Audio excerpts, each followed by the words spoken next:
down for me.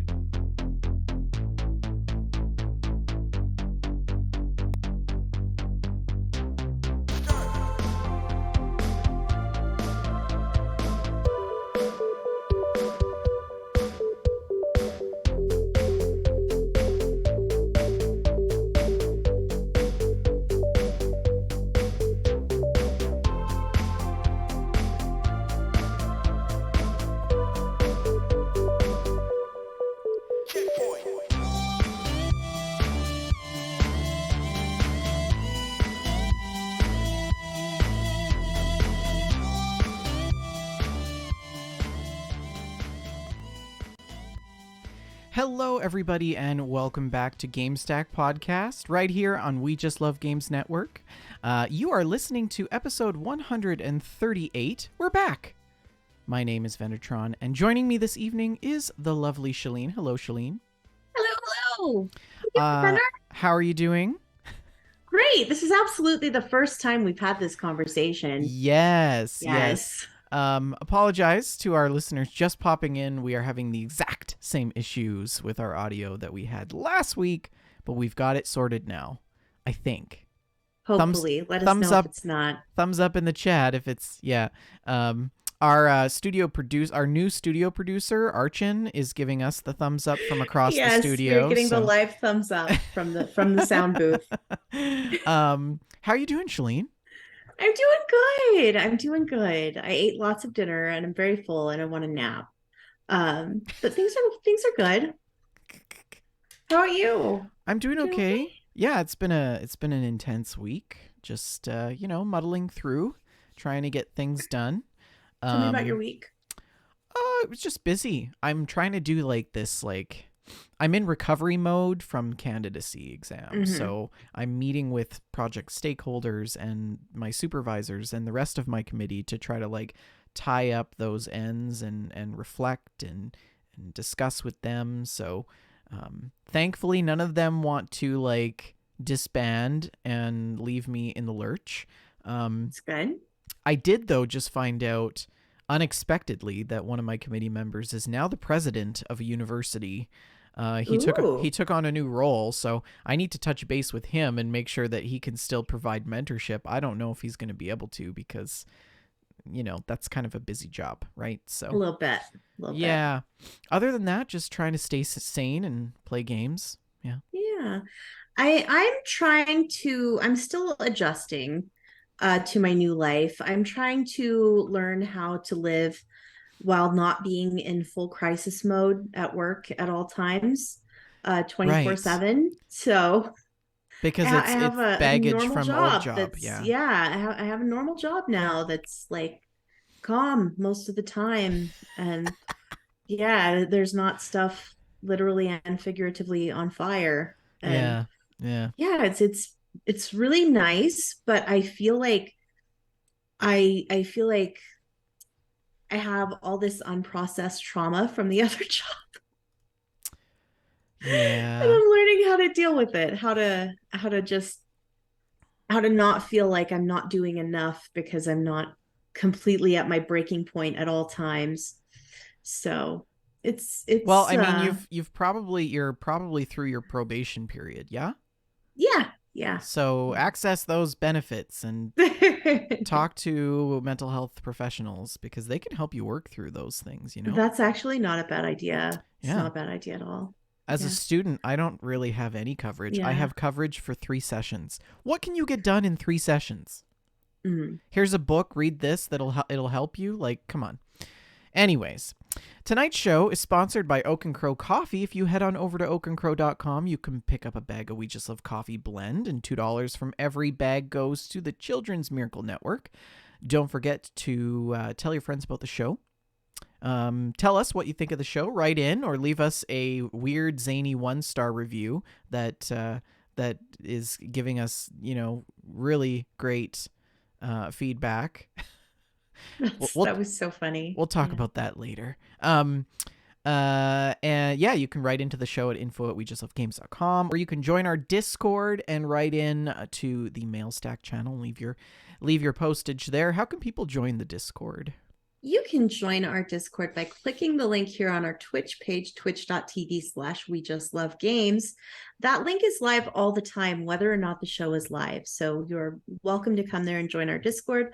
Alternately, send us a message on social media and we will get you that Discord link. We hope you join because it is a great way to hang out with some other very cool people. And I really enjoy interacting with everybody on the Discord. I feel like it's um, I don't know how to describe it. It's just this perfect community of it's like this pre-built community of people who are interested in the same things that I'm interested in. Yeah. And it's You know what very it fun. is? It's like the welcome weary traveler of like Yes. it's like it I feel like it's kind of like an ongoing conference that just never ends. But it's like a Mm-hmm. good conference because you're not gorging yourself on conference food and you get to talk to people willy-nilly whenever you want. um Yeah. I yeah. really enjoy our Discord. Yeah, me too. Um we don't have any new members in the Discord, but join our Discord because we love you and Indeed. we want to hear about all of your gaming adventures. Speaking of adventures, we have quite the jam-packed show for you this evening. This is the first official show, OG show that we're doing for 2023, considering that the last episode was the Stack Awards, which you can now find on all of your podcast platforms. But we're going to talk about some new releases. We're going to go over some news tonight. We have updates on the stock market, as well as a stack of mail and screenshots from our community. And then I'm sure Shalene is going to fill us in on all of her crazy video game adventures over the holiday period, just as I am. So let's hop right into it with this just in.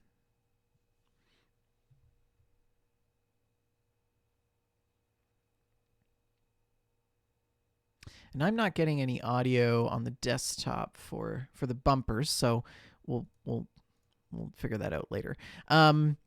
February new releases. These recognizing that it's February 3rd, there are some games that are already out.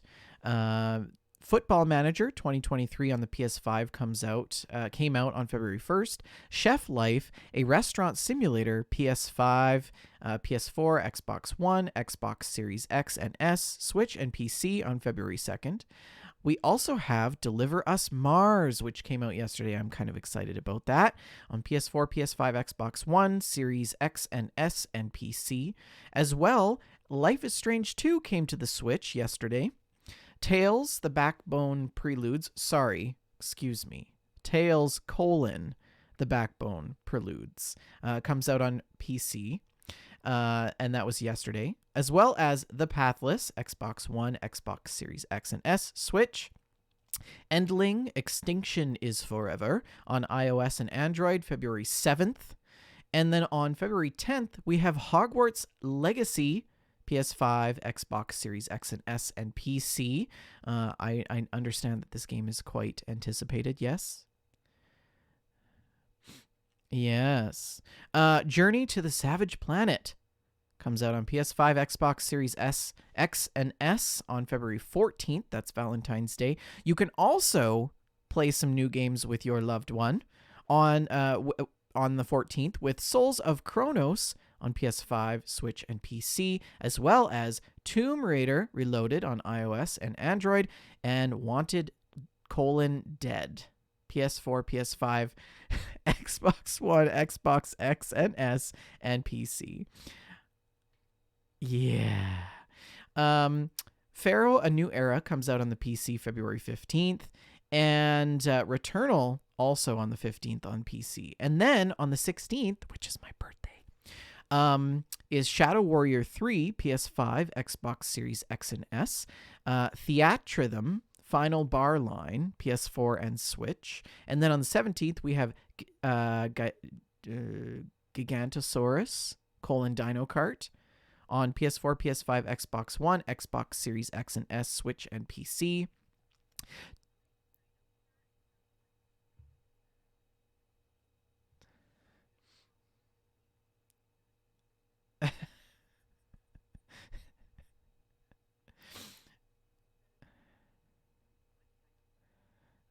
Dino Kart.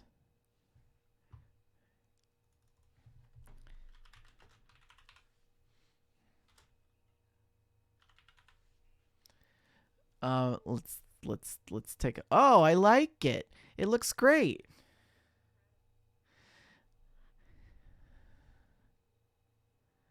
Wow, it's got kind of a Sea of Thieves feel to it. The art style. So it's literally riding dinos around a racetrack. Oh, oh, look at this! Oh, I love it. It's like Land Before Time meets Mario Kart. uh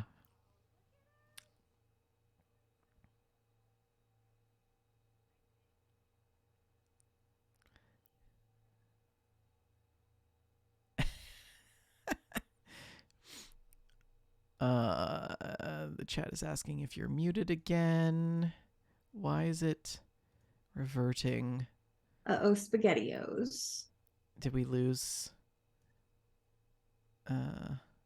standby here? Yeah, sorry guys. We're working on it. In the meantime, I don't know why I'm still talking if they can't hear me. I'm trying to like vamp while you solve the problem. Yeah, it's disc.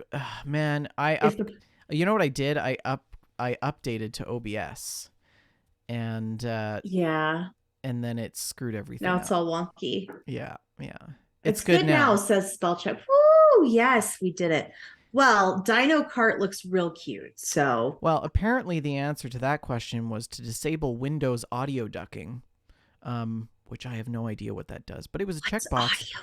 It was checked, and I unchecked it, and it fixed it. So we're good. Was that an autocorrect? Were you talking about the ducking audio? Yes. No. Okay. Tales of Symphonia Remastered, PS4, Xbox One, Switch, February 17th. Also on the 17th, The Settlers, New Allies on PC, Wild Hearts, PS5, Xbox Series X and S, PC on February 17th. And then on the 21st, we have Aka R. Not sure what that is. I hope this is a pirate game. But we have to look it up. I think it's like an arcade. Oh, it is a reimagining of 80s arcade prototype. Yeah, it's like an arcade style game. That comes out on PS4, PS5, Xbox One, Xbox Series X and S, Switch, and PC. So check that out. Also, Atomic Heart on PS4, PS5, Xbox One, Xbox Series X and S, and PC. Like a Dragon, Ishin, PS4, PS5, Xbox One, X and S, PC. After the Fall, PlayStation VR2 comes out on February 22nd. And Altair Breaker also. I hope that is a PlayStation VR2. An Assassin's Creed spinoff, and it's like Altair Breaker, and it's like a block breaking game where you play as Altair from Assassin's Creed. That is the only explanation of this game that I will accept. Okay, it looks like that is not the case. I mean, it's VR, but it's like I'm incredibly disappointed. We know Rick's gonna play it. Rick's gonna be like, he's gonna come on, he's gonna be like, I played this really weird game. It's called VR. Altair Breaker. I bought it because I thought it was gonna be a brick breaking game starring Altair from the Assassin's Creed franchise. Instead, I don't know if anything can top the last VR game that he told us about. Yeah. But anyways, the rest on this list is pretty much all VR, which is odd. Well, PlayStation VR 2 releases. Yes. So it's not that odd, really. They want to load it heavily with games. Yes. So that people will want to buy it. So if you have already ordered or picked up a PlayStation VR 2, these are some games that you can expect. Cities: VR Enhanced Edition on the 22nd. Also, Cosmonius High, DeMeo, Digimon World: Next Order, Drums Rock, Dyschronia: Chronos Alternate, Fantavision, Firewall Ultra, Gran Turismo 7, Horizon Call of the Mountain, which is going to be really good. Job Simulator: The 2050 Archives, Jurassic World Aftermath Collection, Kayak VR Mirage, Kazuna AI Touch the Beat, Moss and Moss: Book 2 Bundle, NFL Pro Era, Pavlov VR, Pistol Whip, PlayStation, and then well, I mean, it's just Yeah, that's the piece the of actual, hardware. yeah, it The comes out on launch the of the 22nd. hardware. Puzzling Places, Resident Evil Village, Res Infinite, Song in the Smoke, Star Wars: Tales from the Galaxy's Edge, Synth Riders, Tentacular, Tetris Effect: Connected, The Last Clockwinder, The Light Brigade, The Tale of Onagoro, Thumper, Townsman, Vacation Simulator, What the Bat, Zenith: The Last City, Zombieland: Headshot Fever Reloaded, Blood Bowl 3. Okay. Then We are out of the land of the PlayStation VR 2 that's launches. the PlayStation VR 2 launches. On the following day, February 23rd, we have Blood Bowl 3, which comes out on PS4, PS5, Xbox One, Xbox Series X and S, Switch, and PC.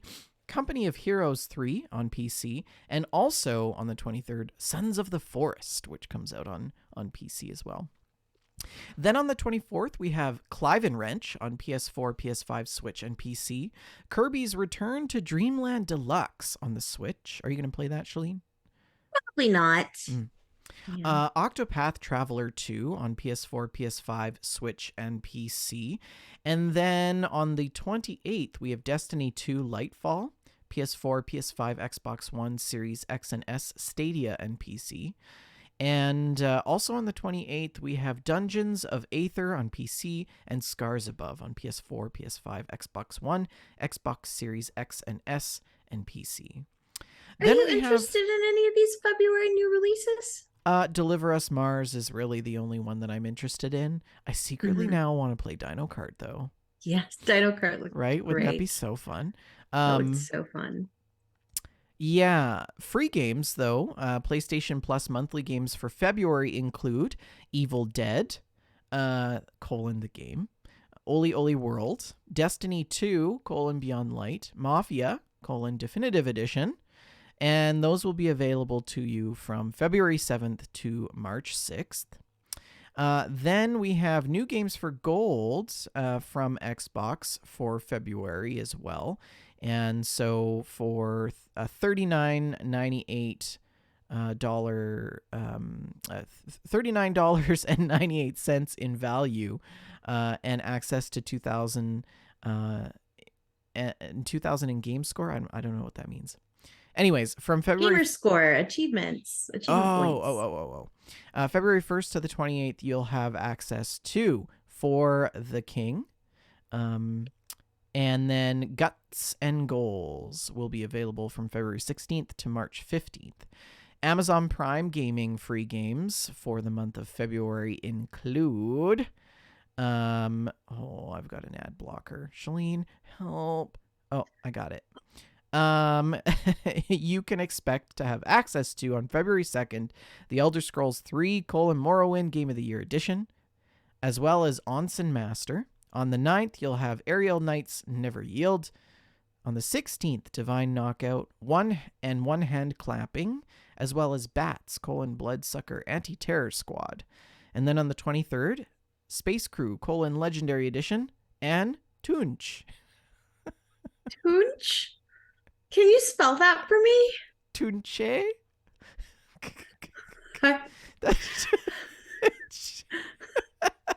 Tunche? It just sounds bad. What? Oh God! What? I need to know. I gotta know. Oh my goodness! What is this? Please spell it for me. I don't. It's Tunche. Okay. Anyways. Tunche. Tunche. Oh, I fell on my tunche. Anyways. Tearbender. That's a game. That's a game to remember. Space Warlord Organ Trading Simulator, which sounds absolutely riveting, is the final game that you'll be able to get on Amazon Prime on February 23rd. I'm okay. Bender.exe has stopped I'm okay. working. I'm okay. Um, is that it for the February releases? I think so. I think you got them all. You did a great job. That was like 3 full pages of game Okay. I'm releases. going to test our news bumper because I want to make sure it's working for the rest of the show. Let's continue on with the news.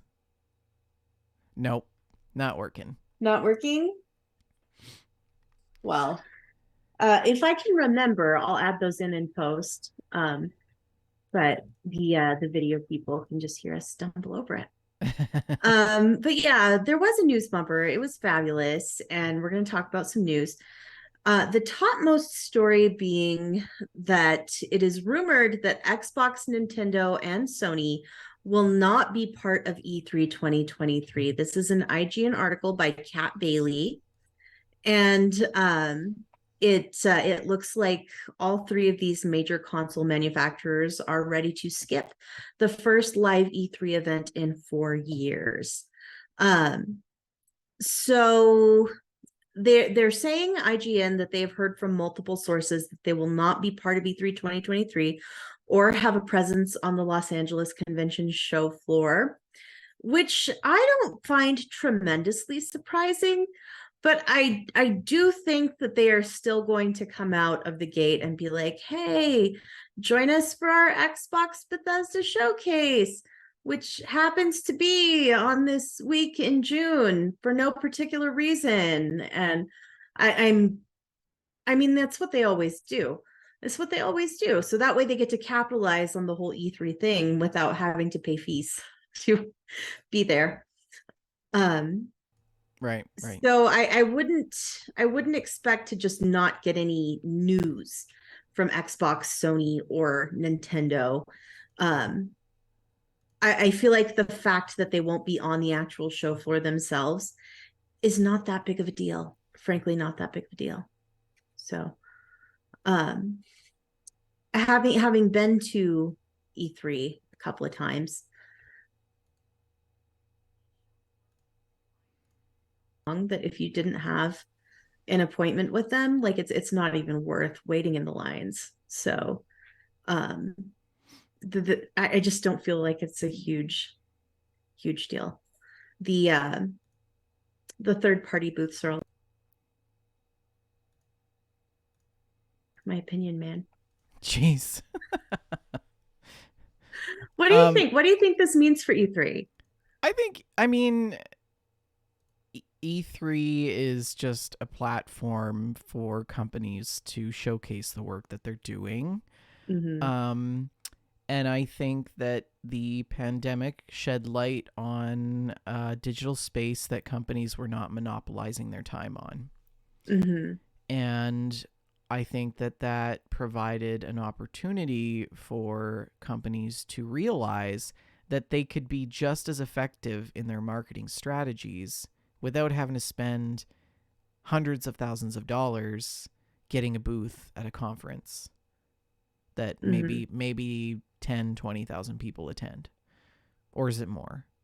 I don't I know. have no idea how many people go, to be honest. It feels like infinite people when you're in the middle of them. Well, I mean, it's in LA, so it's probably there's probably at least 100,000 people that would attend E3. I'm reasonably confident that they will be running their own parallel events. At the last E3 that I went to, Xbox had their own whole convention center set up nearby. They had their own whole building with an Xbox experience. Right, And right. yeah, they had their own whole thing going on. And I expect that they are going to continue to do this kind of thing adjacent to E3. I think they're going to capitalize on the press around the show. And I think that they are not being a part of the official show, assuming that this is true. This is rumored, there has been no official announcement from these companies. But assuming that it is a fact and not just a rumor, I feel like they are still going to be there on their own power, just not as part of the official show. Hmm. Yeah, Are we you will gonna go to Are see. you gonna go to E3 this year? Most likely. I got the information to register. I haven't registered yet. Um, I'd like to go. We'll see. I would like to go. I really enjoyed the prior trips to E3, and I'd love to go again. So we will see. Maybe that's something I'll do this weekend. Get registered for E3. Do you want to go?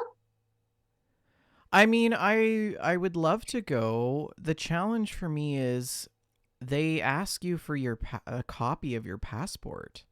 Well, there is a different company running it this time, so So I'm gonna have to do some digging and find out what the registration process is like this year because no company should ever be asking you for a scanned copy of your passport. That is not safe.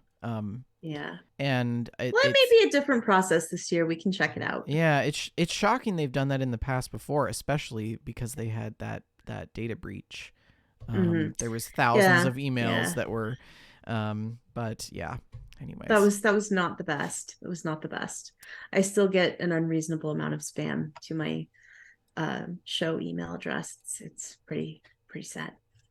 what else you got? But while we are waiting for E3, you know what might be nice is to Hmm. play some video games. And Ah. one of the games that we could play is Star Wars Jedi Survivor, which has been delayed to April 28th, 2023. This is a sequel to Jedi Fallen Order, um, which was very highly praised by Rick and some of our listeners. And I can attest to the fact that the first couple of levels are great.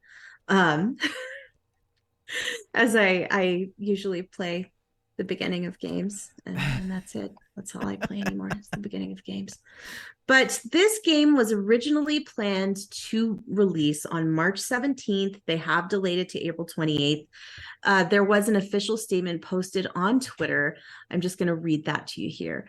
For the last 3 years, the Jedi team here at Respawn has poured its collective heart and soul into Star Wars Jedi Survivor, and we are proud to say that the next chapter in the tale of Cal Kestis is content complete.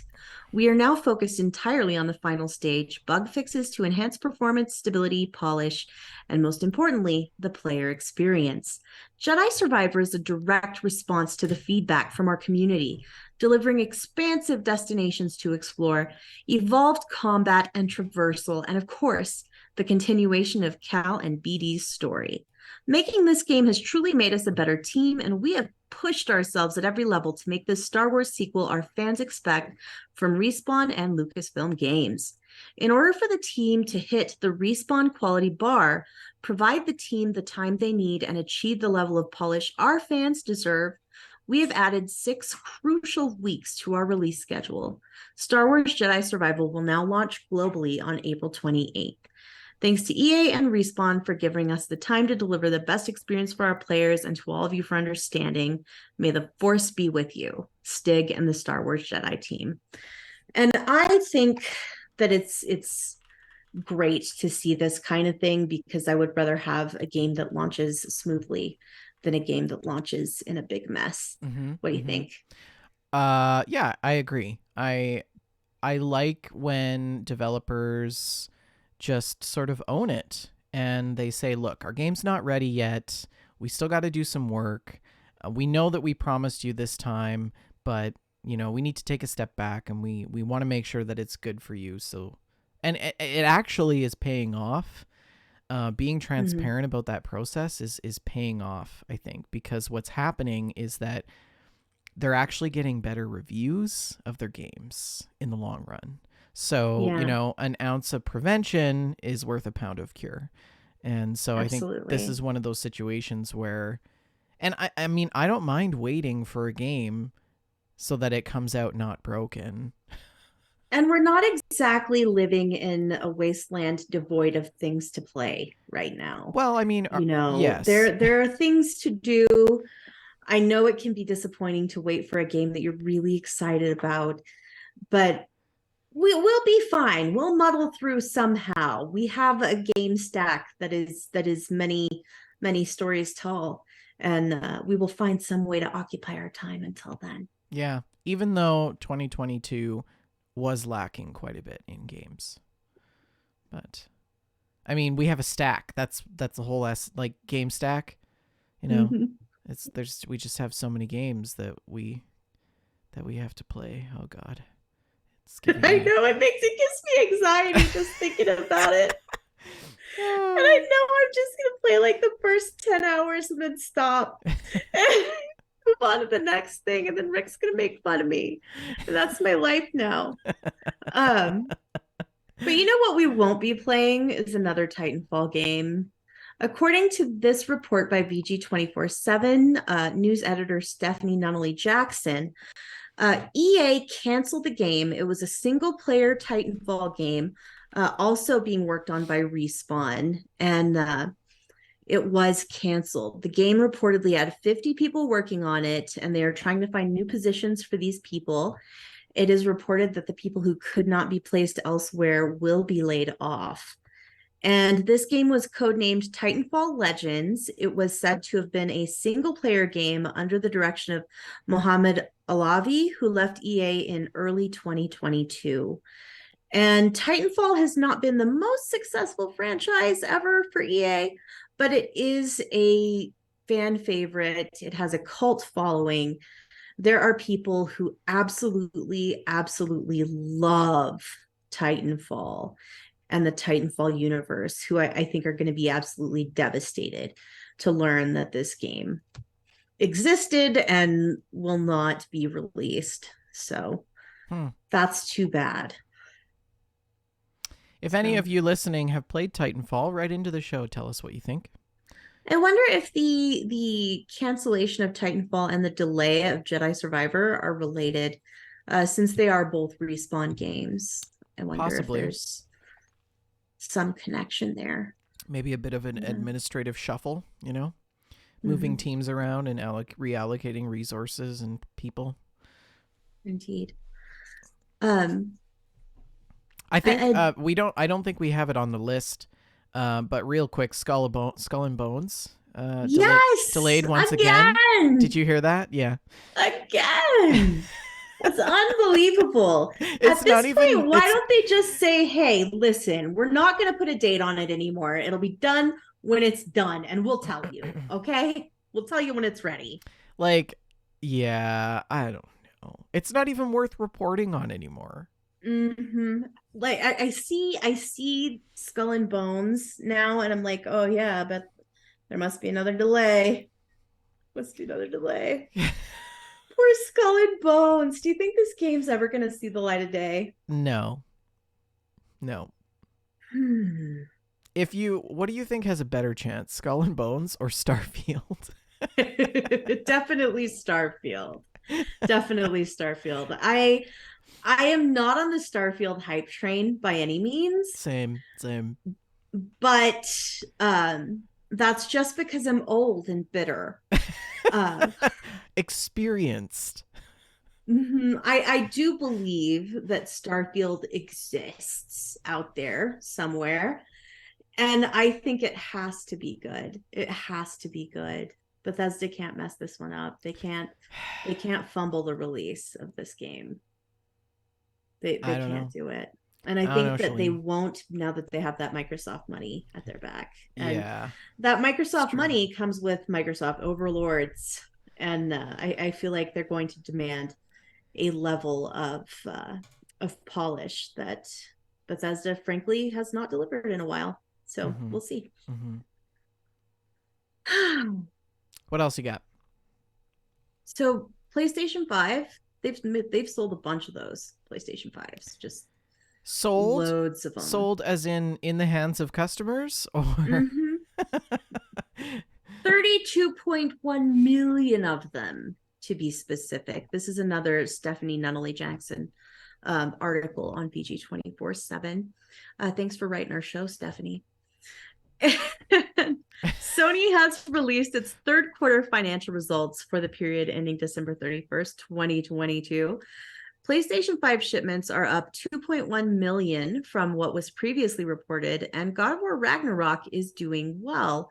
They've shipped over 30 million units, 32.1 million units of the console. That is up 14.8 million units year over year. And PlayStation Plus subscribers have declined during the quarter from 1.6 million year over year to 46.4 million compared to 48 million. So they had 48 million previously, and now it's 46.4 million. But the monthly active users have increased by 100,000 to 112 million. So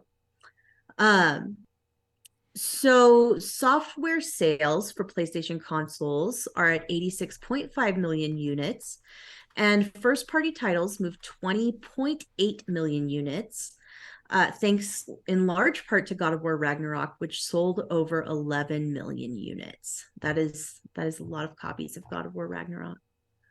So just wanted to report on that. Sales are going well, and PlayStations are getting into the hands of consumers, which is a very good thing.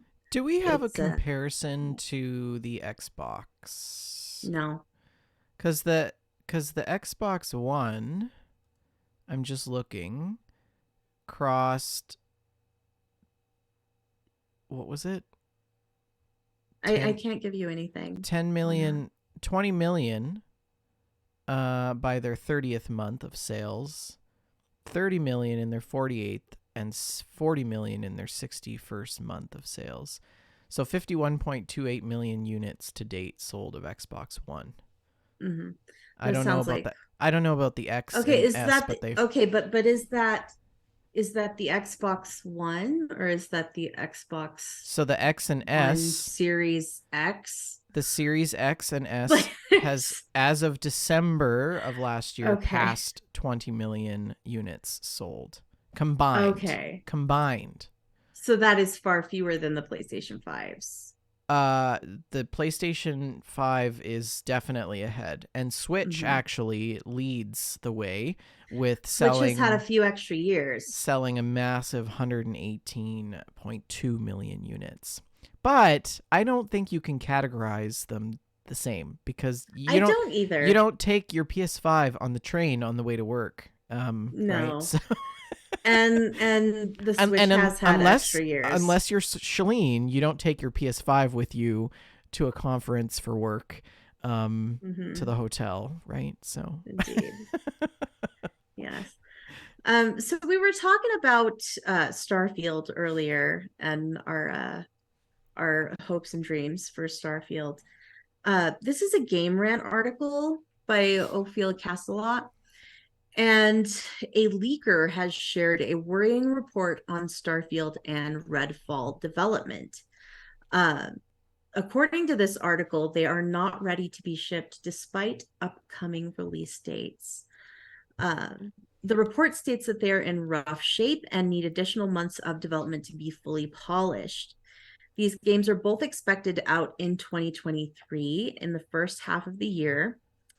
And of course, Redfall has a release date. Daddy-O in chat mentions that Redfall's coming out in May. I think it's May 22nd. I'm not sure. Can't remember. But it does have a firm release date. Starfield doesn't yet. Yep. And according to a person who posted on Reset Era under the name of Horns, who also leaked the release of Tango Gameworks' rhythm game Hi-Fi Rush prior to its announcement. So that does lend the report some credibility that he did leak this existing May 5th. Thank you, Daddy-O. He says that they're far from ready to be shipped despite their soon release dates. Redfall is in better shape than Starfield, but the two games are not ready to be published. During the recent Xbox and Bethesda Developer Direct, the publisher announced that Redfall would release on May 2nd. May 2nd. Okay. It would be better if I read these articles before we went live. Well, I mean, at least you have the links. Yeah. So he's referring to, I had this dream. I have like stress-related nightmares all the time because it's me. And I had this dream that we were doing the show, and Vendor had put together the news, and he put headlines, but he didn't put links to the articles. Mm. So we were doing the show, and I was just making it up based on what the headlines said. It was brilliant. I still say that we should have one episode that's written by the community. We give them a On the shell. fly We give as them we go. a shell of show notes, and we just let them fill it in. Maybe we could do that for April Fool's Day this year. Yeah, Just good idea. and see what we get, and we'll just go in blind Yeah. and see what's in the Google Doc. That would be amazing. So, of course, Starfield and Redfall have both already been delayed. They were originally planned to release in 2022. Another delay seems unlikely at this time, but we'll just have to wait and see what happens. Yeah. It does seem to indicate that this person may have some insider knowledge of what's going on at Bethesda, because he did know about Hi-Fi Rush. But we'll see. We'll see. What do you think?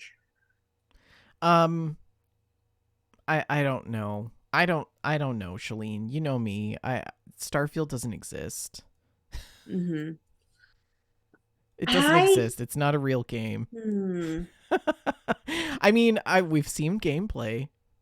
So, but I don't know. May 2nd? May 2nd for Redfall. For Redfall. And then what are they saying, before the end of June? Yes. First half of the year is what they're saying. So we shall see. We shall see. Speaking of Redfall, this game is going to require an online connection even when you're playing in single player, according to the game's newly published official FAQ. While players will be able to play solo without an Xbox Live Gold subscription, they will still need to be connected to the internet. I don't like a persistent online connection is required for single player and co-op. I don't like that for two reasons. One, it singles out people that have either no internet access or poor internet access. So there is there's like a socioeconomic implication there. There absolutely is. So they're kind of discriminating. But whatever. And then the second thing is, I don't like having to always have an online connection to play a game that doesn't need to be.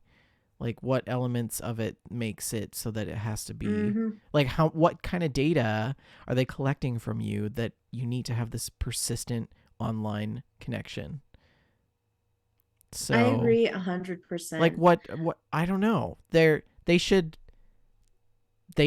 be a little bit more transparent about why you need a constant online connection. I think that if a game is playable in single player, I should be able to play it with nothing plugged in. Yeah. It's just, I mean, there's people out there that play video games as a cathartic therapeutic exercise that are low income and don't have access to internet, or can't afford their internet, or can't afford to upgrade their internet. And so, you know, they're going to want to play this game and they can't. But I mean, I'm splitting hairs because there's always been that case of people not buying a PS5 because they can't afford it. Yeah. So where do you draw the line, right? I don't know. If a game is single player, and then you should be able to play it offline. That's just my opinion. I think it's very silly. This is the new digital copy challenge that we're facing, right? Because we went from having a disc copy, ordering a disc copy, to living in a totally digital enfranchised universe. And pretty soon it's going to be like, your game is only available online. All of them. None of them can be played offline. You have to have a connection. I don't know. Well, there are always limitations to experiences. For example, must be this tall to ride. Yep. But at the new Super Nintendo world, the Mario Kart ride does not limit people based on their height, but based on their girth. I feel like I should have found a different word than girth. But you have to have a waist of less than 40 inches to be able to ride this ride, the Mario Kart ride at Super Nintendo World. And basically, you just climb aboard a go-kart and you get to experience a Mario Kart situation with augmented reality effects, animatronic characters, etc., etc. And the average male waist size in America now exceeds 40 inches. So that limitation may leave many guests disappointed. Um, of course, there is a whole safety issue. I don't understand why they couldn't accommodate um, larger people. I don't. Did you say that the average male waist size is over 40 inches? That's what this article says. So the average male American is overweight. Yeah, I think we all knew that. Basically. Mm-hmm. Yeah. Okay. So Um that's a whole different type of discrimination to talk yeah. about. Yeah. Yeah. Sorry, I just went like totally science public Yeah, health on you you. just went public health and your whole brain started Um going off on. so what do you think of that then? Like It's disappointing, of course. I mean, I'm heavier. I probably wouldn't be able to ride the ride. I don't know. Um, but it's a bummer for a lot of people. But at the same time, I I don't know. I probably it's disappointing. I know a lot of people are going to be really disappointed, but um it's they do a have to challenging limit thing. because the safety equipment, you can't make a restraint that will hold somebody who's 90 pounds and also somebody who's, a very significantly larger. So there does have to be a point where you have to cut it off. Is this too have they made that cutoff too soon? I really can't judge. I don't really go to theme parks, Bender, Me so I neither. feel like I'm not really equipped to comment on this Yep. very much because I don't ride rides. I don't think I've ever ridden a ride. Outside of like conferences, anything that involves mass gatherings is not really my forte. Yeah. Yeah. So like you're not going to see me at a theme park, you're not going to see me at a concert. You're not going to see me at like well, if there's good food. Yeah. But I've like I've been to concerts. I theme love park food is a concerts, whole other next but level of public health. yeah, would you like a deep fried Snickers bar? Yeah, or this corn dog that we covered in Cheetos that's been sitting in the sun for 3 hours. That Um, sounds great. Yeah, I'll take one. um, yeah, I That's mean why I can't fit on the Mario Kart ride. we've seen other forms of discrimination based on weight before in other areas of the industry. I think the airline industry is a perfect example of weight based discrimination, right? Right. Yeah. So, um, I think it's just a battle that we're going to have to continue to fight. Hmm. I do feel like it may have been an unwise thing for them to, because that's their clientele, the average a lot of people who love Mario Kart, who are going to be going to Super Mario World, are going to be in that somewhat older demographic. They're going to be, maybe not in the best of health. I Right. And this is I feel like they may have limited their clientele. I feel like it may have been a bad choice for them economically, but we'll see. I don't know. Maybe I shouldn't have included this one because we don't go to theme parks. no, it's a good conversation to have. I mean, Hmm. it's Mario Kart. themed. Yeah. So, but Joseph Tao had a little bit of commentary. He said that he included this because this kind of design and limitation to writers infuriates him. And yeah, I he's understand not that. I alone. really He's not do. alone. Yeah. Yeah. I think that a lot of people are going to be really disappointed by it. And I don't know anything about how rides work. And I feel like safety, I'm sure there are safety constraints happening that we don't understand, that we are not privy to, that may have an effect on some of this. Yeah. So if you're a carny, Yeah. right into the show and and All of a tell us sudden, I about the have this physics urge to of play Roller Coaster Tycoon. well, Oh my goodness. I also want to eat State Fair turkey legs. Yeah, let's go to State Fair. It's gonna well, be lots great. of different societal based discriminations, but you know what, Shalene? You know one game, one company that doesn't or is addressing stigma. Go about this in such a different way, Vendor, and Wait, I still like want to do it. you got to do Okay. it. Do it. So if you, like me, enjoy state fair food like a deep fried Snickers or a giant turkey leg and hence have diabetes, now wear a glucose monitor in The Sims 4. Isn't that amazing though? Yes, it's so cool. You can wear a continuous glucose monitor on your sim in The Sims 4. That It's is really, just really neat. And they amazing. included, in addition to the glucose monitor, a number of other health style things like hearing aids.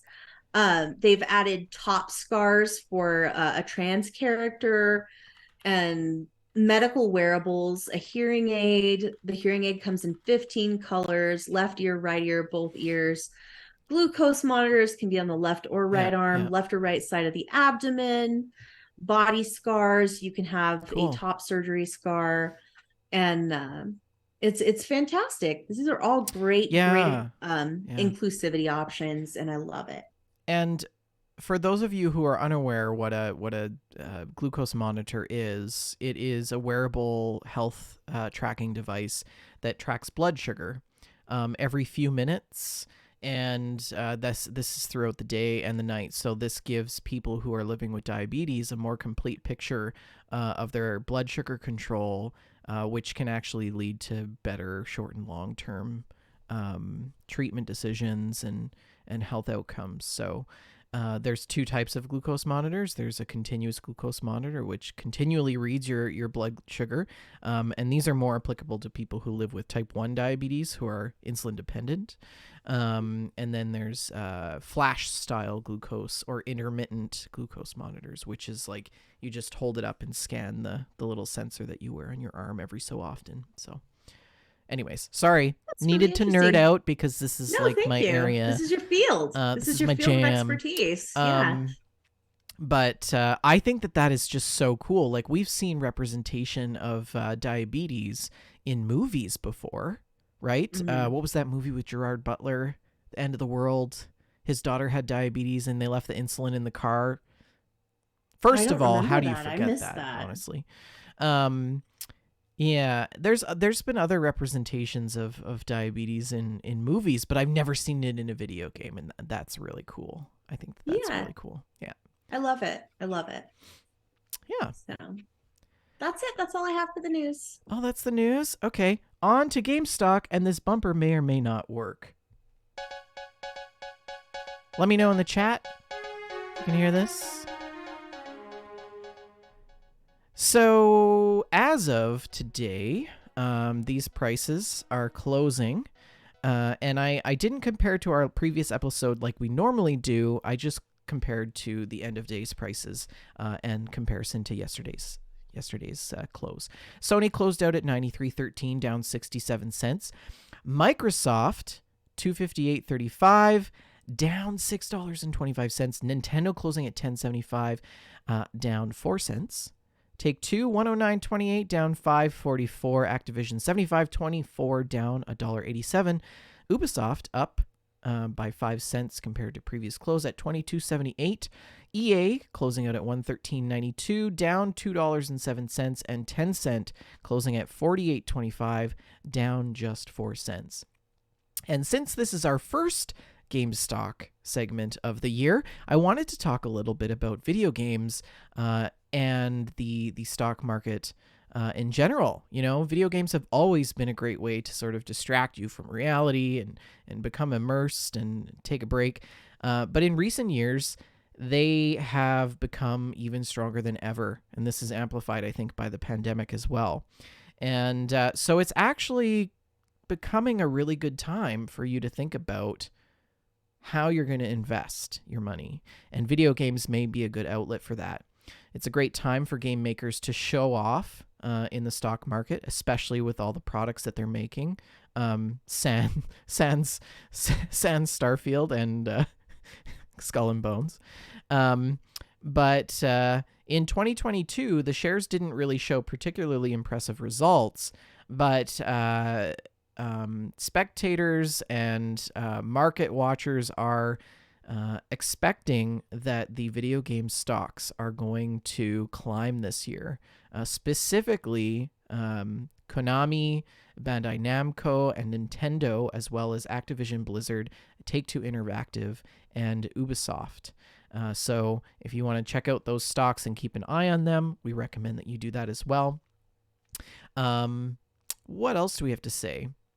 The situation with supply and demand mismatch for a new generation of consoles will probably become better this year. So that may be another reason why you want to consider investing in video game stocks. But it also gives gamers an opportunity to buy consoles, right? And so there's other positive news coming out of China. There's a large part of the market that the industry can carve out. So they have prevented teenagers from playing video games for more than 3 hours per week, gained the upper hand over the game addiction among teens, but officials have added that restrictions are likely to be moderated in the next 12 months. So another problem, though, is that there's a lack of new video games in the Chinese market because of the regulators' policies. So games have to be licensed a certain way, and this process has actually caused some freezing in that process as well. But they expect that in 2023, this might resume. So that's another consideration. And then at the same time, we've heard a lot about the risks of recession. And it means that people will have less money to spend, of course, but it will also affect how much money they will spend on entertainment. So games belong to this category, and it's not the most expensive type of entertainment, but you can sit at home and play games, and some of them are even free to play, right? So you can spend a huge amount of time playing AAA projects, and so maybe video games are a good choice with a looming recession. So that is, and this article, by the way, comes to us from Market Business News, and it's entirety written by Christian Nordqvist. I probably slaughtered that name. Anyways, that is GameStock. Let's check the mail stack. You've got mail. Who's written into the show, Shalene? Well, vendor, having a look in the Discord in the mail stack channel, our next question comes from RTZ13, who is the MVP of MailStack, of course. RTZ says, I have a question for all. As we are all avid backlog builders, how do you decide what game's worth picking up and put on the play next list? Sometimes you find a game really compelling, but the reviews are negative or lukewarm. Perks of playing old games rather than pre-ordering everything new. What I also find useful is to check the global achievements. If 90% of people completed the training level, but only 15% got to chapter 2, rule of big numbers works here, and that can help you to declutter the mighty list. Further note, unsuccessful games go on sale pretty early. And we have some replies. Vexinator says, I'm personally not really sure what makes me add a game to the mighty backlog. I just see a game, and if something about it catches my attention enough, it gets to be on the backlog. Yep. I don't know. What do you think? You want me to start, or you want to? Well, for me, it's definitely my backlog is just it's tremendous. There are so many games that I want to play and It's like a girthy backlog. it is girthy. It is. I don't know how I make that decision really. It's something that I want to play, and frequently I'll even make the purchase and have good intentions about making that purchase and playing the game, Yeah. and then it ends up on the stack, that Yeah. that stack we named the show for. Yeah. I think for me, it depends on several factors.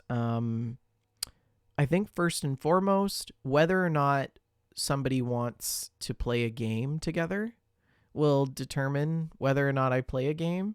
Um, Mm-hmm. but then the other thing is stress and anxiety drives a lot of what I play. So if I need a form of escapism, or if I need to play a cathartic game that doesn't really require much thinking, um, I'll do that to be able to manage stress so that I can reflect on it, Mm-hmm. reflect on whatever life's problems while I'm playing those games. The Right. reason the reason I add a new game is well, I don't know. I'm a bit of a squirrel these days. I'm a little bit scared to try new games. I've been burned in the past too much, so I think what I do is I see a game that looks really intriguing and I make note of it by adding it to my wish list. Mm-hmm. And then when it comes out, like Deliver Us Mars, I don't jump on the wagon right away. I look at other streams to see what the gameplay is like. I get the feel for it. And then if it feels like a game that I would like playing, it's both intrigued my interest and mechanically sound, then I will purchase it and I will buy it. And for me, that's been Cyberpunk has been that one that I've tried this Yeah. approach with for the first time. And it's working really well. Cyberpunk is a great game, but again, it's just like backlog depends on all of those life factors, but then also can I afford the game too, right? Yeah. Right. Right. Do you want to go over a couple of more mail Sure. stacks? Yeah. RTZ also says that they are catching up on the podcast and congratulations for the new job. He says, I know previously you've been working in Sim City, where the town hall, fire station, and police station were next to each other, Yeah. but I'm sure the next one will be even better. Who wrote that? RTZ. So Okay. thanks, buddy. Um, then we have a few comments on a prior discussion about spooky games for the Halloween season. Makeshift Hero JKR loves playing both RPGs and survival horror. They are playing the Callisto Protocol and really looking forward to Resident Evil 4 Remake and Silent Hill 2. And let's see here. I also have some commentary from Vaccinator. Vaccinator says, on the recent episode of GameStack titled Fun Employed, Shalene was questioning why all the Final Fantasy games are called Final Fantasy, despite them having no real connection to each other. Well, way back when the first Final Fantasy came out, there was a company called Squaresoft that was pretty much on its last legs. They had one last chance to release a ringer of a game, and when titles for said game were being decided, Final Fantasy won out due to it being the last chance before they would go under. And also, the only connection between most Final Fantasy games is specific character names like Sid, Biggs, Wedge, and Bahamut. Thank you for explaining that, Vaccinator. That added a really interesting bit of backstory Yeah. to the Final Fantasy franchise. I had no idea that that's why they named it, and frankly, I respect that a lot. I respect that a lot. Very Actually, we would appreciate a lot of correction on the show. Oh yeah. Yeah. Always let us know. Give us mean, this information. yeah. But I think we'll leave it there for the mail stack for now because I believe we have quite a few screenshots and stories to go through. We do, and I'm hoping that you can help commentate these. So let's see what the community is playing. Okay, this There we first go. one's There we go. amazing. Okay. So this first one is from. This is a Fallout 76 screenshot. Um, do you want me to? Yes, sorry. We have so many Okay. screenshots. We have such a backlog of screenshots that I'm we're. pretty sure this one is This is from Alex and Alex. Zephyr. Alex, Yeah. yeah. They're wearing their swimsuits. They're in an amazing camp location with a picture of a kitten on the wall in their swimsuits. Commander Daguerre is also in a swimsuit. And Zephyr is wearing a gas mask with his swimsuit, like you do. And they're looking adorable. Yep. She also sends this one. Ah, that's great. More Just another kittens. pose, the More same kittens on same the wall swimsuit. too. Yeah. Then we have this one. This is from Joshy. He's sending us an update on his maps. Yeah, he builds maps for his tabletop campaigns, and I find them fascinating. I think they're really neat. Yeah. Also, Sully sends this one. Fallout 1. Look at that Fallout 1. He's playing some Fallout 1. It's a picture of his Vault Dweller singeing a rad scorpion. So, that is fantastic. Yeah. Then we have this one, presumably also from Alex and Zephyr. She says, just getting cozy by the fire. Some of these Over the fire, they have a mega sloth, a mounted mega sloth head just roaring at us. What is that in the glass? Is that a frog? In the glass, we have, yes, a little frog On the left side. some teddy bears. Brilliant. Brilliant. They also send this one, just hunting turtles, ... And they're in some sort of swamp. And Zephyr is mostly underwater, but some of his power armor is peeking out. That's the turtle reference. Oh, is that what it is? Oh, gotcha, gotcha. And then this glorious photo, the awkward moment when you show up in the same dress, she says. They're both in the Civil War era dress, and they're looking fabulous. And I love that pink Christmas tree in the background. Yes, the Christmas tree is great. And it's also, if you notice, in their same place where they took the fireplace snapshot. Mm-hmm. And then, of course, this one. This is a follow-up. Zephyr posted this. It's the top. Oh my gosh. It looks like he's in the western part of Nuka World. Yes, that's exactly where he is. And he's in a Civil War dress, and the skirt part has clipped through his power armor. So the top half is power armor, and the bottom half is Civil War era skirt. It's just so good. This is the Bethesda glitch that I know and love. Yeah. And then we got this Christmas photo from Chris Drake. The graphics are amazing. This is a Christmassy room fireplace with, like, I mean, honestly, can we just talk about the sheer amount of stockings? How big is your family? Somebody's got a big family. And there's 3 flat screens. One's on the bottom part of the fireplace. Hopefully you don't have the fireplace running. And then another TV on like a shelf, and then another one next to it. Looks like they're gonna have like a play sesh. This is the kind of gaming that I love. Yeah, this looks so cozy. This looks like a great way to just be with your family and enjoy some video games and some warm holiday time. Beautiful. This one, it's a video. Okay, wait. I've got to play the sound because it's so good. This is from Alex, or it's from Zephyr, and he says Dance of the Century. So I'm just going to enable the audio here. Oh, can I not? Oh, there we go. Okay.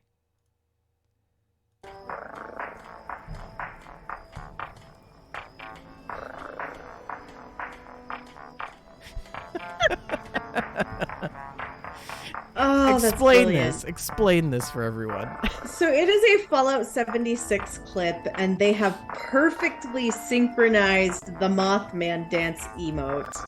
They are facing each other and having a Mothman dance emote battle. It's brilliant. And it's just perfectly synchronized. Glorious. Well done. Also, I love our listeners because, you know, when you get one photo of people dancing and the next photo is a pile of burning bodies. Some of them are just parts. I don't think they're all human parts. But some of them are. Is This this looks also a 76 this screenshot looks or is like this another 76. Yeah, Fallout? this is Deus Mortem. He says, "That's what you get for scamming me, brother Simon." Charles View Amphitheater Fallout 4. Oh, Yeah. Fallout 4. Yeah. Right. And then we have this one from Frankels. She Ooh. says, "I got Deep Rock Galactic for me and my hubs to play over Christmas break. We're enjoying it. Is Even that if an open hospital gown? Yes, even if What he he's wearing? forgot to get dressed after we died in the previous mission. So when you die in Deep Rock, you spawn in a hospital gown. And then every time you have a different set of underwear. So in the past I've had like underwear with like little pickaxes on them. Oh, that's great. It's I so like good. these. These are tiger print. I think they're fabulous. Yeah. I love that she's playing Deep Rock. Frankels, if you want to play some Deep Rock, you just shoot me a message. I Frankie's good people. I will go planet side with you. She also sends us this one and says, "I was gifted potion craft, and this grumpy man Ooh. turned up at my shop." And it's a picture of a knight with some armor. And he says, "Hello, alchemist. Help me replenish my supply of potions. I had some with me, but the hunt turned out wild, and I had to drink every last potion, every last one. I need a potion that accelerates wound healing, preferably not very toxic." So I would like to just say that this is a Geralt of Rivia Easter egg. Oh, I love that you know what it is, and it's Witcher 3 brilliant. Wild Hunt, and plainly the dude is very Geralty. Oh, I get it. Yeah, Mm-hmm. yeah, yeah. Okay, that's challenged my knowledge of video games. Next Brilliant. photo we have from Joshy, and he says, "Got gifted this by RTZ13. Been looking forward to playing this. Due to some medical issues, I didn't have to go to work today, so I made Skunk Goat Killer." Sorry for your medical issues. I don't Hope you're know feeling what better. game this is, I don't either. so I'm intrigued. Yeah. RTZ, if you're Skunk if Goat Killer yeah looks amazing though. yeah He he looks looks great. great. I love his eye makeup. Mm-hmm. And also the cans that he has hanging from his, I think they're like smoke bombs maybe. Mm-hmm. I think so. We have this one, which we all know where this is from. This is from Oh, Skyrim. And this is a beautiful shot of the Northern Lights, or the Aurora Borealis, so beautiful. near the Bleak Falls Barrows by Taz, who also sends us this photo. And this is, I think, Farm sim? Farm Sim. Yes. Morning sunrise and mountain view in Ranch Simulator. That's what it was. Ranch sim. Yeah. Okay. And then tops it off, Ooh. Sully sends us this one, another Skyrim shot of the night sky. Yeah. I love Skyrim sky screenshots. They're so They're beautiful. great. It's actually what got me into the game. But this one from Vexinator says, "Me and Johnny Silverhand doing a dungeon in Final Fantasy XIV. And yes, I fully typed the name rather than usual Roman numerals just for Shalene and Vendor." Thank you. I appreciate you going to the extra effort there, buddy. Okay, this one is really great. Please explain it. Okay, this is another 76 screenshot. Alex and Zephyr return, and they're at somebody's camp playing on the tire swing. I just unlocked the tire swing last night. I was thrilled. You climb into the tire and swing on the tire swing. They made an animation for it, and it makes me giggle like a child. What is this leopard print, like one Yeah, it's piece? a leopard print suit. It's a like a Like a three-piece suit. leotard? It's a three-piece suit. Yeah, It's with a brilliant. tie. Oh, okay, okay. It's a suit. Mm-hmm. Yeah. She says, got far enough along with the scoreboard to unlock the tire swing, and this is absolutely the best thing ever. Shout out to T Nugget in the chat who says it is their first time catching the podcast live. Welcome. Oh, We're glad to excellent. see you. Excellent. Last two photos for the screenshots and stories. Beautiful, beautiful. Explain this to our listeners. Alex, once again. Oh, yes. More 76. The insult bot has caught up with Zephyr, and insult bot says, I heard you got drunk and missed exiting Vault 76 on time. too bad you didn't do the same thing before entering it. Cheeky. Burn. Wait. There's more. Read this one. Contacting Burn Ward for assistance. You go, insult bot. He knows when he hit. He knows when he hit. I love it.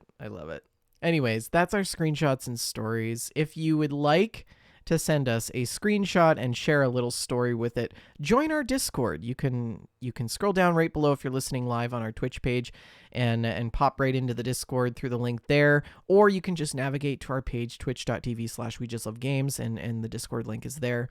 And people always pop screenshots. We actually have a bit of a backlog, so we were only able to get through so many today, but we will have more. And we're back to weekly shows, so we'll catch up again. Yeah, next Friday. I love this segment of the show. Yeah. Just love it. Yeah. And another favorite segment that we have is what we're playing. So I've got to tell you about all of my games that I've played for like the last 2 months, Shalene. Lovely. So, okay, let's rewind to December 9th or 12th or whatever it was when we did a show. And if you recall, I spent a month in California. Mm-hmm. So I had no console, no computer. Carlo, my partner, brought his Switch with him, which was a good thing. And we did play some other games. So we got into Untitled Goose Game on the Switch. I love it. Started working our way through that. Yeah. So we are we're at the point of the yards with the no. We made it to the restaurant part, and we were doing the restaurant part. Yeah. So good. And we haven't picked it up since, but we've also been playing some tabletop games. So I got his family hooked on 5 Crowns. I don't know if you've ever played 5 Crowns. I've never heard of it. Tell me about it. So good. Basically, it's like you've got to go. It's like you have to go out. I can't explain it. I got to Google it now. Is it a card game? It's rummy style. It's rummy style game. Okay. Yeah. So basically, there's like, you've got, you have 3 cards, and because you have 3 cards, the 3s are wild. And then the next round, if somebody goes out, you have to have either a set of 3 or a run of 3 minimum. Okay. And then, so the next round is 4 cards, and then 4s are wild. And then the next person that goes out, and then you got to try to go out. And then the next round is 5 cards, and 5s are wild, and so on until you get to kings. So, and yeah, it was super fun. We played a lot of that. We also played some Phase 10. Can't go wrong with Phase 10. Love playing Phase 10.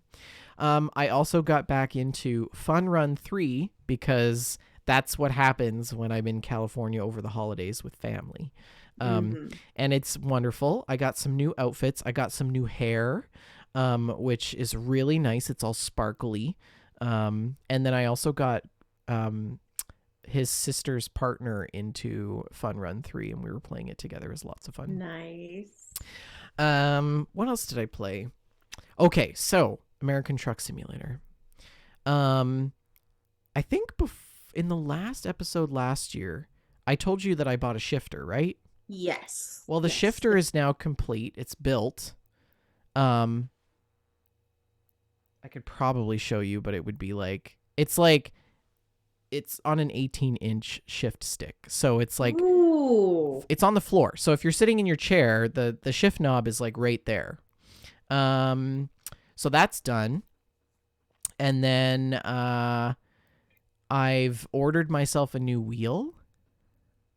Yes. Okay. So I'm replacing the Logitech wheel.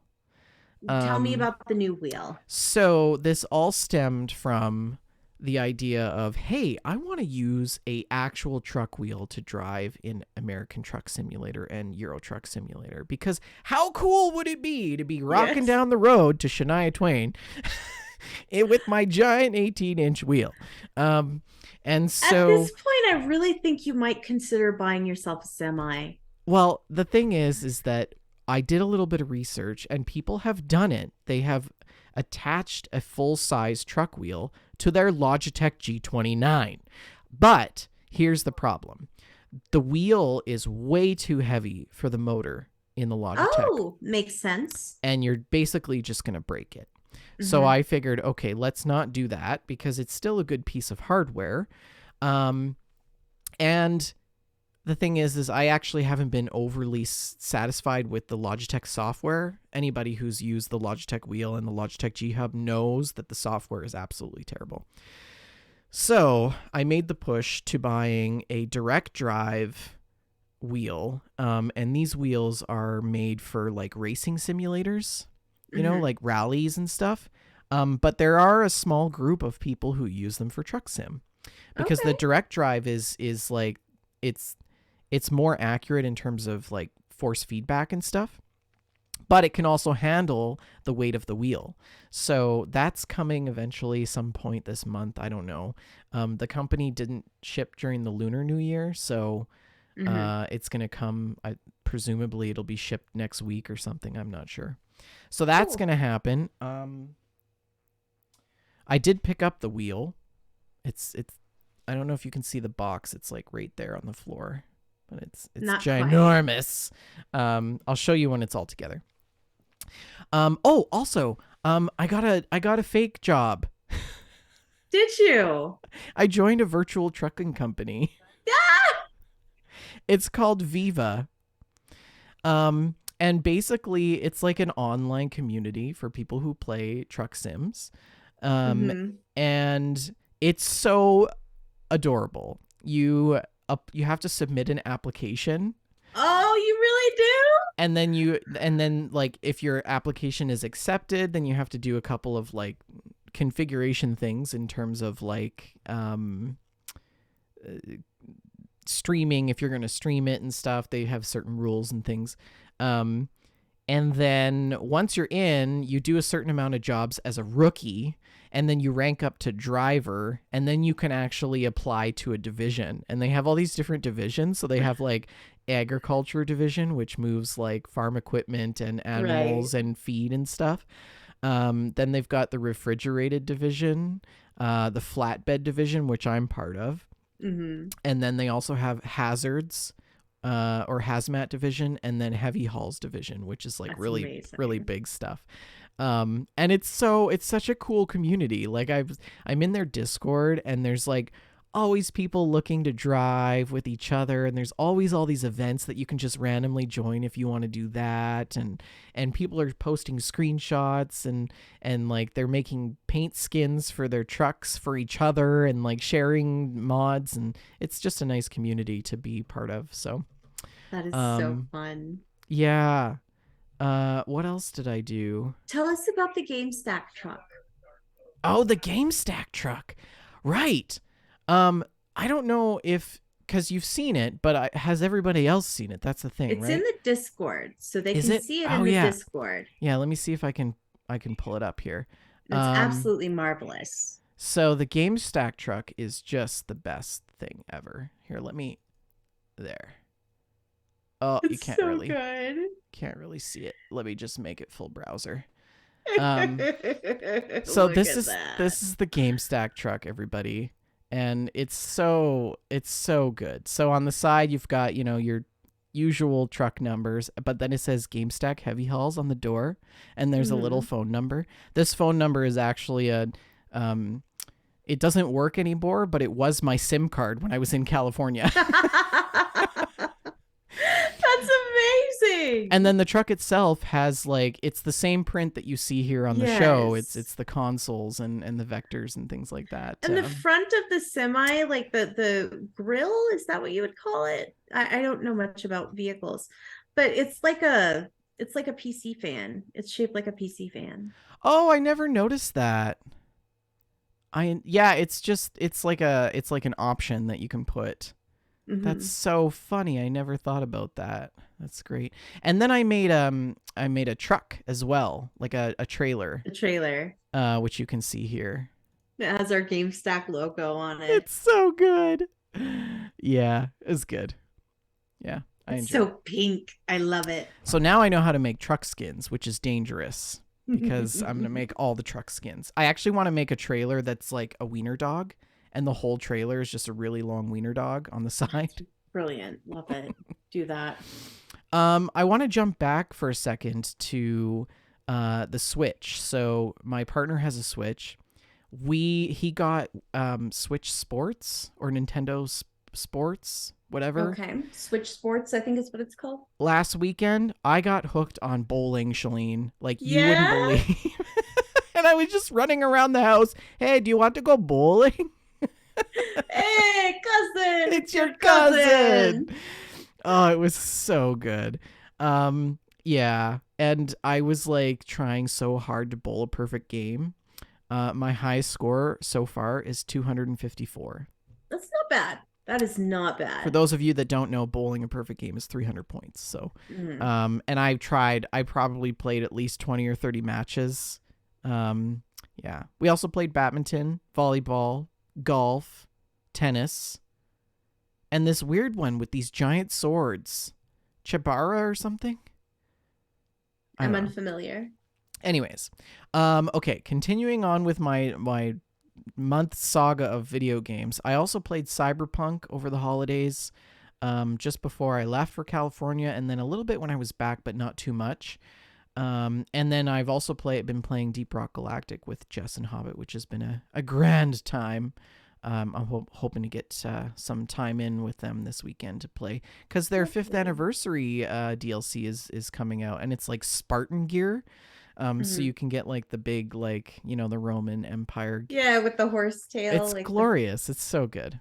And we're actually, we've got to a level where we're actually high enough to do some of these deep dives. Did I tell you about the deep dives? A little bit. So the deep dives are, it's supposed to be like the harder missions that you can do. And when you enter into a deep dive, there's 3 missions that you have to do. And you've got to do them all consecutively. You can't stop in between and turn your game off. And each one's harder than the next, or, well, it depends. But, we tried doing deep dives when we were lower level, and we just got eviscerated, like just totally obliterated. And this last time we did a deep dive, it was actually pretty good. We were doing quite good, and Hobbit was with us. And we've noted in the past that with 3 people, it's actually significantly harder.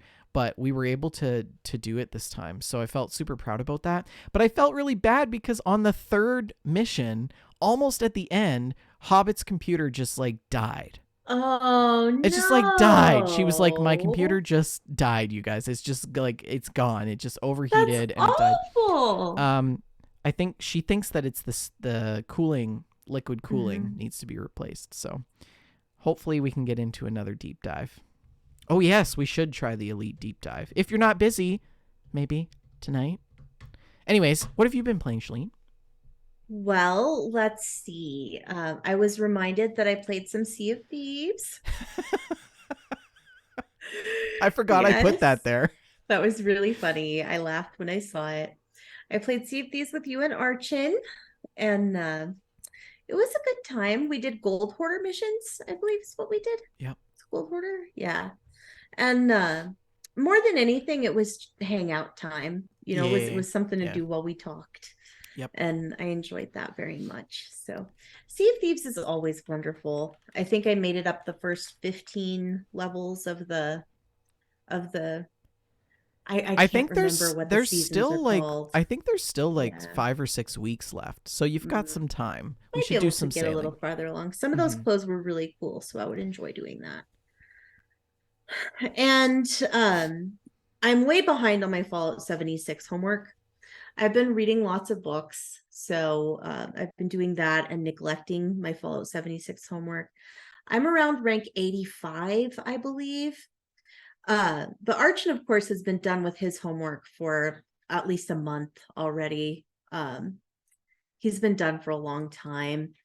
And he has been playing The Division nonstop, the first one. He's been playing it all the time. the Division. And he asked me questions about it in the beginning because, of course, Rick and I played lots of the Division. But I wasn't able to answer his questions because I was just Rick's NPC sniper. I didn't, I just followed him around and shot things from far away.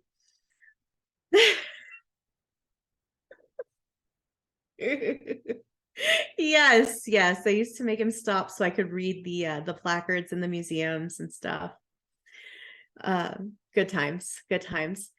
But we got to talking about it, and we invited Rick to play with us. And so we hopped into the Division 2, and that was really fun. I was reminded why I loved these games so much. And in fact, that I love shooters. I enjoy playing shooters. And this is the first time I had played one in like a year. And that it felt really good. It felt really good to play. So enjoyed that so much. It was kind of funny playing online with Rick and in the same room with Archin. Um, Yes. I'm still getting used to that myself. we need to get the audio figured out a little better because there were some issues with like feedback and something, but that's beside the point. That's not entertaining. But we were doing the tutorial part. There's a little section that you have to get through before you can join up as a team and play all together. Mm-hmm. And I was doing this section, and of course, I'm the last one. Rick and Archin have both completed it. They're just waiting on me. And Rick's getting frustrated like he does. And he's like, Archin, where is she? Go see where she is. So Oh, no. he sent him to come and look at my screen and tell him how far I was. I thought that was really funny. It tickled me. It tickled That's me. so But funny. it was fun playing that. It reminded me how much I do love shooters, and Yeah, I yeah, feel yeah, like I yeah. need to spend some more time playing them. You know what? It's fun playing games with you, Mhm. knowing that Archin is sitting right next to you, because now I can be like, reach over and smack him, will you? It's very convenient. But yeah, That's so glad you hopped funny. into Division. Yeah. Yeah, and he also hooked up my consoles to the TV. So I decided that I was going to play some Switch pretty recently. I wanted to play something wholesome and simple that was going to just keep my blood pressure down, and Yep. things were going to be good. And I Yep. thought, you know what? I'm going to pop in Captain Toad Treasure Tracker. It's going to be a grand time. Oh And no. I made it through a few levels, and it was a grand time, and it was wholesome, and it was good. It was going great.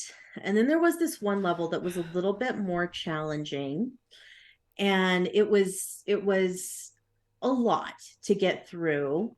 And I was getting closer to the end. I wasn't close to the end, but I was probably 2/3 of the way through this course. And I just walked off the side of a wall into a pool of lava. What? And I was ready to throw my Switch out the darn window because there was no checkpointing. It started me over, started the whole level over, and I rage quit Captain Toad Treasure Tracker. and that's been my gaming recently. That's so good. So I you're just was like, so mad. I was so mad. Like I was livid. I was and uh, I wasn't paying attention. Like I had turned my head away and I just walked off the edge into the lava. was it because of like drift? No, it was because I'm a dummy. I'm a doofus. I It mean, was I because I'm a okay, doofus. okay, okay. There was it was not yeah, there were no disadvantages. It wasn't controller drift. I It mean, if wasn't you lag. would have It been wasn't even. I mean, you'd probably if it was controller drift, you'd probably have a broken TV. mhm. It was just me being a dummy. I just like floated off the side, just wandered off into the lava, Yeah, and yeah. I rage quit Captain Toad. So are you gonna play it again? probably. That's how these things go. Yeah, and I need to Uh, log on to Animal Crossing. I promised Liz that I was going to hook her up with some fruit because she started her island over. So yeah. I Yeah. need to meet up with Liz, but I've been busy, so haven't gotten that done. Yeah, So you need to come play some DRG with us too. for sure, for I think you sure. would love it. Yeah. Yeah. So Um that's it. That's what I've got. well, that's a show, everyone. That was fun. Yeah. Don't forget, we're sponsored by Oak and Crow Coffee. If you head on over to oakandcrow.com, you can pick up a bag of We Just Love Coffee blend, and $2 from every purchase of that bag of coffee goes to the Children's Miracle Network. If you would like to write into the show, join our Discord, twitch.tv/We Just Love Games. The link is there. And drop your message in the MailStack channel. Alternatively, you can send us an email at info@wejustlovegames.com. You can find our show on Twitter at We Just Love Games. You can find Shalene at Shalene L, myself at Vendertron N. We're also on Facebook, facebook.com/We Just Love Games, facebook.com/group/We Just Love Games. And we record the show live every Friday at 6:30 p.m. Mountain Standard Time, 8:30 Eastern Standard Time, right here on twitch.tv/We Just Love Games. Our show can also be found on YouTube, iTunes, Stitcher, iHeartRadio, Spotify, Apple Podcasts, Google Podcasts, and any other platform you can think of. Please like, subscribe, and review the show. Thank you all for listening. Shalene, have you got a last word? Do do do do do do do do do do do do do do. Good night, everyone.